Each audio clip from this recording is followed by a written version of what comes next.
लोकी का जब first episode release हुआ था तो फैंस के मन में काफ़ी सारे सवाल आ चुके थे, लेकिन इस एपिसोड में हमें कुछ उन्हीं क्वेश्चंस के आंसर मिले हैं और कुछ बिल्कुल ही नए क्वेश्चंस आ गए हैं। और इस एपिसोड में कुछ एकदम ही नए ईस्टर एग्स देखने को मिले हैं और हमें फाइनली पता चल जाता है कि लोकी आखिरकार लड़ने किससे वाला है।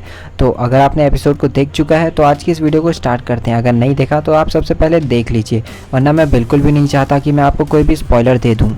एपिसोड की शुरुआत होती है ऑस्कर्स विस्कॉन्सिन से, जहाँ टीवीए के मेंबर्स को पता चलता है कि वो मिस्टीरियस विलन वहाँ पर आया हुआ है 1985 में टाइम को पूरी तरीके से बिगाड़ने के लिए। लेकिन वहाँ पर वो पहुँच जाते हैं और उसे फाइट करते हैं, लेकिन वो स्टैंड के अंदर में हमें एक गाना सुनाई देता है जो बैकग्राउंड में बज रहा होता है, और ये गाना 80s में काफ़ी ज़्यादा फेमस हुआ था। वैसे सॉन्ग का नाम है holding out for a hero और जिसकी सिंगर थी बोनी टेलर। और यहाँ पर जिस तरह इस लेडी लोकी ने इस मिनटमैन को हिप्नोटाइज किया, बिल्कुल ऐसा ही वांडा भी करती थी। आपको तो याद ही होगा और आपने इसे एक बार में ही नोटिस कर लिया होगा। वांडा ने भी बिल्कुल ऐसा ही किया था एगाथा के साथ और एवेंजर्स एज ऑफ अल्ट्रॉन में भी।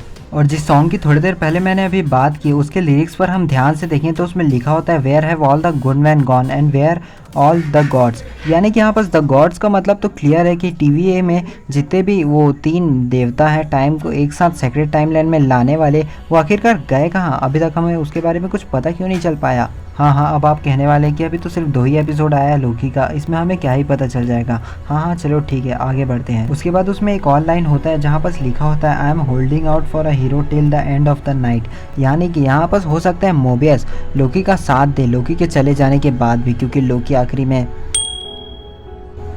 यहाँ पर लोकी जब मिस मिनट से बात कर रहा होता है तब हम देख सकते हैं कि लोकी एक मैगजीन उठाता है जिसमें जेट स्काई के बारे में लिखा होता है। और ये जेट स्काई की मैगजीन और किसी की नहीं बल्कि मोबियस की है। मोबियस को हमेशा से ही जेट स्काई का एक टूर लेना था, लेकिन वो किसी वजह से नहीं ले पाया। तो हो सकता है इस सीरीज़ के लास्ट आते आते उसे इसका टूर करने का शायद तक मौका मिल जाए। और साथ ही साथ हम अगर मैगजीन में गौर से देखें तो उसमें लिखा होता है वॉल्यूम 26 नंबर 4, जो होना हो मार्वल कॉमिक्स थॉर इशू 264 का एक अच्छा रेफरेंस था, जहां पर लोकी ने पूरे एसगार्ड को रूल करना शुरू कर दिया था।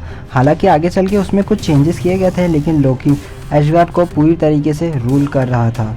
फिर आगे चल के टीवी वालों के द्वारा लोकी पर भरोसा कर लिया जाता है और लोकी को अपनी टीम में ले लिया जाता है, लेकिन फिर भी लोकी एक वेरिएंट ही रहता है क्योंकि उसके जैकेट पर अब भी वेरिएंट लिखा होता है। और वहाँ पर हम जब प्रोजेक्शन में देखेंगे तो हमें लोकी के कई सारे डिफरेंट कैटेगरीज दिखते हैं, जहाँ पर उसके डिफरेंट पावर्स होते हैं और हर लोकी का अपना ही एक यूनिकनेस है। वहाँ पर हमें एक लोकी बिल्कुल हल्क के रूप में भी दिखता है, हो सकता है आपने इसे नोटिस नहीं किया होगा। यहाँ पर जब मोबियस लोकी के उन सारे पावर्स के बारे में डिस्कस कर रहा होता है तब आखिरी में लोकी कहता है डुप्लीकेशन कास्टिंग। अब ये पावर वो पावर होती है जहाँ पर कोई भी, जैसे कि लोकी अपने इस पावर को इस्तेमाल करके अपनी बाहरी बनावट को तो चेंज कर सकता है, लेकिन अंदर से कुछ भी नहीं, क्योंकि जब वो कैप्टन अमेरिका के रूप में आ जाएगा तो इसका मतलब ये नहीं कि वो टोटली वर्दी हो जाएगा, सिर्फ उसकी फिजिकल स्टेट कैप्टन अमेरिका की तरह लगेगी। और यहाँ पर मोबियस ने जिस भी पावर्स का नाम लिया है वो असल में मार्वल कॉमिक में एग्जिस्ट करते हैं, और जो उसने इल्यूजन कहा था वो लोकी ने इस्तेमाल भी कर चुका है। जब एवेंजर्स में वो सारे लोगों को नील करने बोलता है तब वहाँ पर उसके 4 डुप्लीकेट्स लोकी आ जाते हैं और यही पावर इल्यूजन पावर कहलाती है। और जिस स्टैंड के अंदर मिनटमैन और लेडी लोकी की फाइट हुई रहती है वहाँ पर लोकी और टीवीए के मेंबर्स पहुँच जाते हैं टाइम को पूरी तरीके से रीसेट करने के लिए, लेकिन वहाँ पर जब वो जाते हैं तब उन्हें पता चलता है कि ये सोची समझी साजिश होती है और ये पूरा एक ट्रैप है। और फिर वहीं पर लोकी उन्हें एक पोएम सुनाता है जो कि एसगार्ड में काफ़ी कहा जाता था, where there are wolfs years wolf teeth are near. यहाँ पर वो वुल्फ की बात कर रहा होता है, ये वही वुल्फ है जिसे हमने थॉर रैग्नारॉक में भी देखा था। अब यहाँ पर मेरा वांडाविजन का कोई भी लेना देना नहीं है, लेकिन ये डिटेल मुझे वांडाविजन की याद दिला ही देती है। वांडा के हैक्स के बारे में मैं बात कर रहा हूँ। वांडा के हैक्स के बारे में हमें हर सीरीज़ में पता चला है। वांडाविजन के हैक्स में वांडा का हैक्स तो पता ही है, लेकिन the falcon and the winter soldier में रेड विंग का जब वो रिसर्च कर रहा था हेलीकॉप्टर में एक पायलट के ऊपर, तब भी वो हैक्स के शेप में दिखता है। और यहाँ पर लोकी सीरीज़ में मोबियस का जो ग्लास रहता है उसके नीचे भी हमें हैक्स शेप में प्लेट दिखता है। अब पता नहीं ये हैक्स का मार्वल से क्या नाता है। और यहाँ पर मोबियस को जब परमिशन चाहिए रहती है लोकी को अपने नेक्स्ट मिशन में शामिल करने के लिए, तब वो एक पेपर लेके जाता है हाँ रेवोना से परमिशन लेने के लिए। और जिस पेन से रेवोना उस पेपर में साइन करती है वो पेन किसी फ्रैंकलिन डी रूजवेल्ट लिखा होता है, और ये फ्रैंकलिन डी रूजवेल्ट कोई और नहीं बल्कि यूएसए के 32nd प्रेसिडेंट थे, और ये मार्वल कॉमिक में भी अपीयर हुए थे और उन्होंने कैप्टन अमेरिका को बिल्कुल ही नई शील्ड दी थी। और लोकी सीरीज़ के फर्स्ट एपिसोड से मुझे इस TVA के लोगो पर काफ़ी अजीब लगा। इस TVA के लोगो पर अगर आप ध्यान से देखें तो यहाँ पर एक एम्बलम होता है और ये एम्बलम हमें TVA के टाइम कीपर्स के फेस के पूरी तरीके से याद दिला देता है। हो सकता है ये उससे ही कुछ रिलेटेबल बनकर बनाया गया हो। MCU की जितने भी सारे डिटेल्स होते हैं वो काफ़ी अमेजिंग और काफ़ी यूनिक होते हैं और कुछ डिटेल्स तो काफ़ी टाइनी होते हैं, काफ़ी स्मॉल होते हैं, जिन्हें ढूंढना भी काफ़ी मुश्किल होता है। तो यहाँ पर मोबियस जब रेवोना के कमरे से बाहर आता है तो उसके दरवाजे में हमें कुछ डिज़ाइन देखने हैं और ये डिज़ाइन और कुछ नहीं बल्कि आर ग्लास है, क्योंकि ये आर ग्लास TVA के हैं और TVA में हर जगह टाइम की बात चलती ही रहती है। लेकिन ये डिटेल काफ़ी टाइनी और काफ़ी स्मॉल था, तो इसके लिए 1 लाइक तो बनता ही है। वैसे लोकी बाहर से तो काफ़ी अमेजिंग और काफ़ी नटखट किस्म का इंसान है, लेकिन अंदर से वो काफ़ी डरा हुआ है, ऐसा मोबियस कहता है। मोबियस कहता है कि मैंने तुम्हारे अंदर एक डरा हुआ बच्चा देखा है, वो भी ठंड में ठिठुरता हुआ। तो ये उस वक्त की बात कर रहा है जब ओडिन ने लोकी को बचाया था उस द डार्क मिस्ट्री वर्ल्ड से। और यहाँ पर लोकी को जो सवाल है वो सभी फैंस के मन में भी है कि आखिरकार TVA की शुरुआत कैसी हुई। चलो शुरुआत की तो पता है, लेकिन इसका अंत कैसे होगा और TVA में न जाने क्या क्या चीज़ होते रहता है, ये अच्छे से अभी तक एक्सप्लेन नहीं किया। वही लोकी जानना चाहता था, तो वहीं वो उस लाइब्रेरियन के पास जाता है और बोलता है कि वो TVA के बारे में कुछ जानना चाहता है, उसकी फाइल्स कहाँ हैं, लेकिन फिर भी उसे ऐसा कुछ भी उसे जानने को नहीं मिलता। लेकिन यहाँ पर डिटेल ये है कि जो बैकग्राउंड म्यूजिक यहाँ पर चल रहा है, बिल्कुल ऐसा ही बैकग्राउंड म्यूजिक हमें 7 मूवी में भी देखने को मिला, जहाँ मिल्स और समरीसेट उस किलर के बारे में इन्वेस्टिगेट कर रहे थे। बिल्कुल ऐसा ही लोकी भी TVA के बारे में इन्वेस्टिगेट कर रहा है, यानी कि दोनों जगह ही इन्वेस्टिगेशन चल रही है। और कैट हेरन जो कि लोकी सीरीज़ की डायरेक्टर है, उन्होंने भी कह दिया था कि 7 मूवी को लेकर यहाँ पर एपिसोड 2 में उन्हें एक रेफरेंस देखने को मिलेगा, लेकिन वो म्यूज़िक के रूप में होगा। ये किसी भी फ़ैन ने नहीं सोचा होगा, लेकिन जो भी एक ट्रूली फ़ैन था 7 मूवी का, वो समझ गया होगा कि ये बैकग्राउंड म्यूज़िक 7 का है। और फिर आगे चल के लोकी को एस्गर्ड का फाइल मिलता है, तो उसमें काफ़ी सारे डिटेल्स होते हैं, लेकिन ये फाइल को देखते ही लोकी काफ़ी डर गया था और काफ़ी इमोशनल भी हो गया था।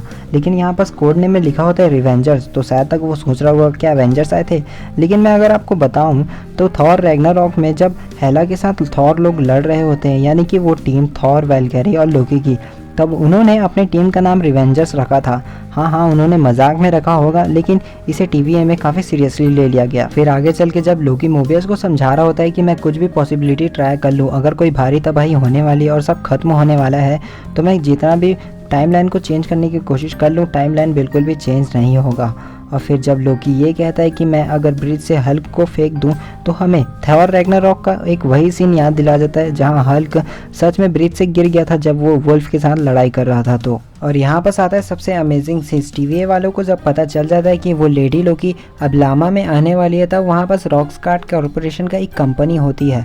अब ये रॉकस्टार्ट कॉरपोरेशन हो सकता है रॉकजोन कॉरपोरेशन का अपडेटेड वर्जन हो, जिसे हमने आयरन मैन मूवी में देखा था। और यहाँ पर हमें फाइनली पता चल जाता है कि असल में वो लेडी लोकी है कि नहीं। तो वो लेडी लोकी नहीं होती, बल्कि वो एन्चेंट्रेस होती है, जो कि कॉमिक बुक में भी अपीयर हुई है और ये सबसे बड़ी विलन है कॉमिक बुक में भी। और क्या आपको पता है कि सबसे अमेजिंग बात क्या है? सबसे अमेजिंग बात तो ये है कि वो एन्चेंट्रेस को जो भी पावर मिली है वो लोकी की ही तरफ से मिली है, यानी कि लोकी ही ने उसको पावर दिया है। और जब आप उसके थ्रोन पर देखेंगे तो उसमें सिर्फ एक ही हॉर्न होता है, बाकी एक हॉर्न आधा टूटा हुआ होता है। अब ऐसा क्यों है ये तो मुझे नहीं पता, लेकिन वो लोकी को ही दर्शाता है। जब एन्चेंट्रेस आखिरी में एक डायलॉग बोलती है कि this is not about you, तो ये अगर लोकी के बारे में नहीं है तो किसके बारे में है? तो कहीं ये उसी लोकी को तो बचाने में नहीं लगी हुई है जिसने इसे पावर दी, तो आखिर ये उसे बचा भी रही है, तो किससे बचा रही है? तो हो ना हो इसके पीछे कुछ बड़ी ही स्ट्रॉन्ग थ्योरी है।